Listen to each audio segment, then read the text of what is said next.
Alors, bonsoir à tous, hein, bienvenue dans cette nouvelle émission du débriefing sur les Comdors. Ici, donc, François Abbé, Frank Belfort, pour animer cette session de clôture de marché, fermeture de marché pour ce week-end, cette semaine, pardon, du 15 mai 2020. Euh, C'était une semaine assez, on va dire, calme dans l'ensemble. C'est ce que nous attendions lorsqu'on avait établi et étudié les stratégies concernant cette semaine dans le calendrier des marchés que je vous ai présenté le lundi dernier. On a eu aussi quand même de belles confirmations des différents scénarios que nous avons développés ensemble le lundi, notamment le scénario sur le dollar néo-zélandais et le dollar américain qui s'est avéré donc exact puisqu'on s'attendait à une baisse du dollar néo-zélandais, au renfort acheteur du dollar et également aussi une continuation, une progression au niveau du dollar américain à la hausse et également une stabilisation du dollar australien, dollar américain, hein. Donc, dans l'ensemble, on peut dire que c'est du sans faute. L'or également a cassé sa résistance majeure qui était entre 17,30 et 17,45. Donc, on a surpassé, on a titillé la barre des 17,50. Donc, c'est un nouveau plus haut, un record en cette année, parce que depuis le début de l'année, on le voit ici, depuis le début de l'année, depuis janvier, l'or n'a pas été aussi haut, hein. Il a fait un plus haut ici en janvier, le 9 janvier à 16,10. Après, on a fait encore un autre plus haut à 16,86 en février. Après, un autre plus haut à 16,90 en mars. Le dernier plus haut qui était en avril, là maintenant nous sommes venus faire 17,50 le 10 mai. Hein, non, pas 10 mai, 15 mai. Voilà. Donc, l'or est actuellement en posture acheteuse parce que, bien sûr, on a vu également le Sénat qui a émis une ordonnance d'injection de environ 1,5, non, 3,5 trillions de dollars. Donc ça, c'est un fait majeur. Donc ça permet donc de rassurer tous les opérateurs de marché, les investisseurs euh, institutionnels au niveau de la recherche des actifs risqués, hein. Donc, du fait que la Fed, à travers Jerome Powell, ait admise que, bon, ça c'est un coup de bluff aussi, hein, le fait que Powell dise que les taux d'intérêt négatifs ne sont pas à l'ordre du jour.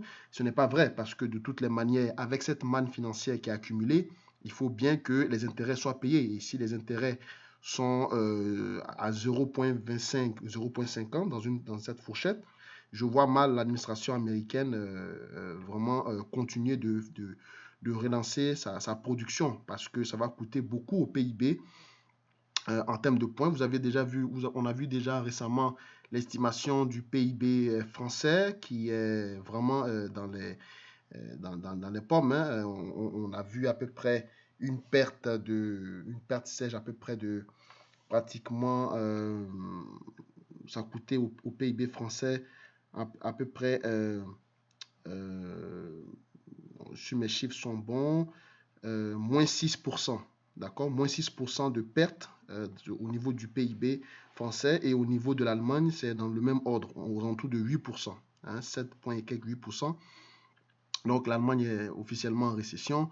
Alors aux États-Unis, on le sait aussi qu'on est en début de récession et c'est juste impensable que M. Powell essaie de nous convaincre de ne pas mettre la politique monétaire négative sur la table alors que on est déjà à un solde de service de la dette au niveau des injections monétaires de l'ordre de 7 trillions. D'accord? Alors, pour rappel, on a eu besoin seulement de 4,7 trillions pour relancer la machine américaine lors de la récession de 2009. D'accord? Donc, c'est vraiment un coup de bluff pour motiver les différents intervenants du marché à continuer d'acheter les actions qui sont à bout de souffle et qui ont bien compris que ça ne fonctionne plus leur méthode. Vous vous souvenez, en février dernier, lorsque Jerome Powell avait annoncé qu'il allait baisser les taux d'intérêt de 50 points de base, le marché n'avait pas réagi à la hausse. D'accord? Le marché avait continué de baisser parce que tous les acteurs du marché ne sont pas dupes. Tout le monde lit les chiffres, tout le monde regarde les anticipations et aussi les anticipations du FMI qui ne sont pas vraiment très réduisants. D'accord? Donc, le dollar, comme on le dit, cash is king. Il est toujours recherché par le marché. Il continue sa progression. Hein, on voit bien ici que malgré qu'il est dans son range, il est soutenu. On a des creux de plus en plus hauts et des sommets qui tendent à se stabiliser. Donc, du coup, bon, on a toujours des points bas qui sont rachetés systématiquement avec le rachat des ETF et puis l'injection de liquidités. Donc, ça fait planer le spectre déflationniste. Au niveau de la bourse de Londres, donc au COMEX, on a aussi acheté massivement des contrats futurs et des options sur l'or avec des échéances à peu près, avec des prix d'exercice et des prix d'échéance aux alentours de 17,60, 17,70. Donc ça, c'est le prix en fait qui était enregistré au niveau des contrats de juin et d'août. Donc cela pousse bien sûr le contrat courant à l'achat au niveau de cette échéance parce que vous savez que ce soit sur les CFD, sur les options ou sur des futures, des produits futurs, ce sont des contrats. D'accord? Donc ce sont des contrats qui ont une expiration et lorsque les expirations, le prix d'exercice ou le prix des expirations tendent à se rapprocher ou à évoluer ensemble, ben, ça pousse souvent les prix courants aussi à l'achat. D'accord? Donc ça, vous aussi, vous devez le savoir.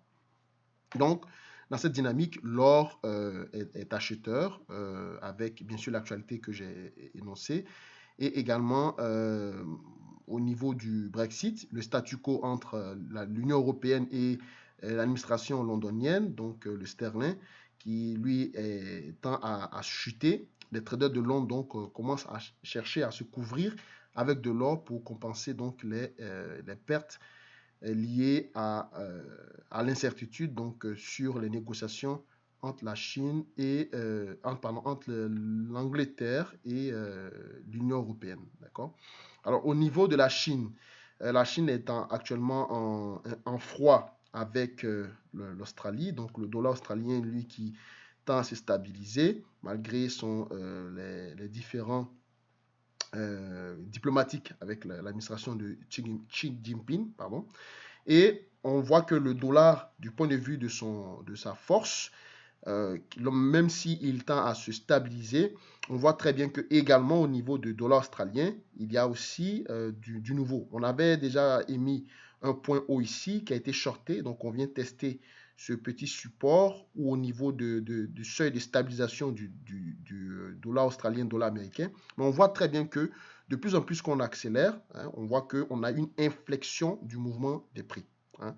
Donc les creux deviennent de plus en plus tendent à se stabiliser, pardon, malgré qu'ils progressent à l'achat. Par contre, les sommets tendent aussi à se stabiliser, à faire de légers records. Donc ça, c'est le signe d'un essoufflement de marché typique. Vous voyez bien qu'on est quasiment en train de former un range. Hein, on le voit ici. Au niveau du dollar néo-zélandais, lui, il a confirmé qu'il était également, lui aussi, en train de se heurter à un niveau d'offre et il a commencé à être distribué dans cette zone-là. Hein, on a commencé à le shorter massivement.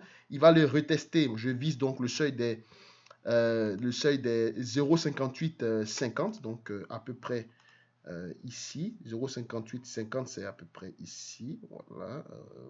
Brièvement, je vais le mettre là. Bon, on va dire ici. Voilà. Donc, je vise ici. D'accord? Et à ce niveau, on le voit bien que c'est également un support intermédiaire pour commencer déjà à se stabiliser et voir pourquoi pas si on le casse, on va aller viser certainement 0,55 930 et pourquoi pas plus bas 0,54 et quelques. Okay?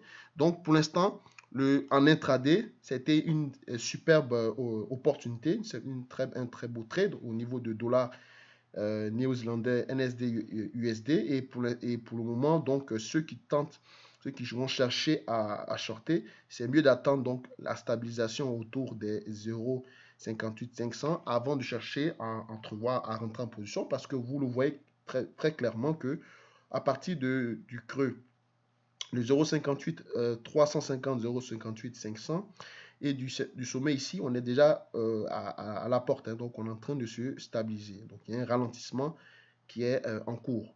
Alors, pour finir au niveau du pétrole, vous voyez que le pétrole aussi se reprend. On vient légèrement, on sort légèrement à peine de sa résistance de 28,25. Le marché a clôturé ce soir à 29,79, donc à 30 dollars le baril. On a quand même récupéré une sacrée correction. Maintenant, est-ce que cette récupération, est-ce qu'elle est effective? Est-ce que tout redémarre sur le pétrole? À un moment où on parle donc de ralentissement global des marchés, ce ne sont pas seulement dans les grands pays développés qu'on parle de récession, c'est mondialement, hein, mais même dans les marchés émergents. Et actuellement, des pays comme l'Inde, des pays comme le Nigeria, la Russie et tout ça sont aussi en train de commencer en fait, de continuer à faire le décompte, la comptabilité macabre, j'allais dire, des cas du Covid-19, où également on évoque dans certains pays un déconfinement, notamment au Canada, aux États-Unis, une réouverture partielle de l'économie, mais on a comme l'impression que depuis le lundi jusqu'à aujourd'hui, on a encore 25 000 nouveaux cas qui se sont rajoutés au niveau des chiffres mondiaux, hein. Donc, c'est l'ensemble des chiffres au niveau des contaminations et des cas. Donc, c'est comme si la deuxième vague qui était prévue ou attendue pour l'automne commence déjà à arriver à peine. Vous comprenez? Donc, c'est assez inquiétant comme situation. Dans cette mesure-là, le pétrole et les marchés financiers, les indices, auront un sacré boulot parce que vous le voyez ici qu'il y a un gap ici à remplir. Le gap est situé à peu près entre 41,64 et 36,18. Bon, j'arrondis 41,65 et 36,20. On a donc ce range qui est ici. Et est-ce que le marché va quitter de 30 dollars jusqu'à 40 dollars pour remplir ce gap? Ou on va simplement replonger de travers pour aller tester encore les creux précédents. Pour l'instant, la seule incertitude qu'on a, c'est que sur le pétrole, la dissension au niveau de l'OPEP n'est pas encore réglée. Et tant que ce dossier épineux qui a fait chuter les marchés et qui a fait coter le pétrole en dessous de zéro, tant qu'il n'est pas encore réglé, je ne vois pas le pétrole aller de l'avant, hein. On a certainement récupéré, on a fait un joli range de creux et on est en train de casser. Donc c'est ça, c'est le symbole typique technique d'une continuation de mouvement, hein. On voit un beau mouvement quasiment rectiligne, hein, quasiment rectiligne, une sorte de rounding top, et on sort également par le haut. Donc c'est vraiment un signe un drapeau, hein, ou un fanion, bon, peu importe la terminologie que vous l'employez pour les fans du chartisme, mais on est en train de montrer un puissant signal de continuation, alors qu'on a quand même un énorme trou d'air aux alentours des 36, 20 et 41, 75 à remplir, avec un biais au niveau de la production, donc sur l'offre du pétrole qui n'est pas encore réglée, une demande qui reste encore relativement faible, d'accord? Également une inflation qui est en demi-teinte, des injections massives des banques centrales, donc ça fait beaucoup pour que le pétrole puisse repartir comme ça à nouveau en achat. Et aussi, n'oubliez pas aussi surtout que le dossier, l'interminable dossier du Covid aussi est d'actualité, est toujours d'actualité, d'accord? Donc voici un peu le tableau peint pour ce débriefing de cette fin de semaine. On va suivre ça attentivement, mais au niveau du dollar canadien, dollar américain, dollar canadien, on s'attend à une continuation acheteuse au niveau jusqu'à même 1,42, d'autant plus que le dollar continue toujours à se stabiliser et à se renforcer progressivement. L'or également qui poursuit parce qu'il est sujet à d'énormes anticipations, d'accord? Donc c'est purement spéculatif, l'or concernant les contrats futurs électroniques qui sont transigés au COMEX, donc à la bourse de Londres, qui sont en train d'acheter massivement pour se couvrir. En fait, ce sont les traders de Londres qui font ça pour se couvrir de l'incertitude concernant le Brexit.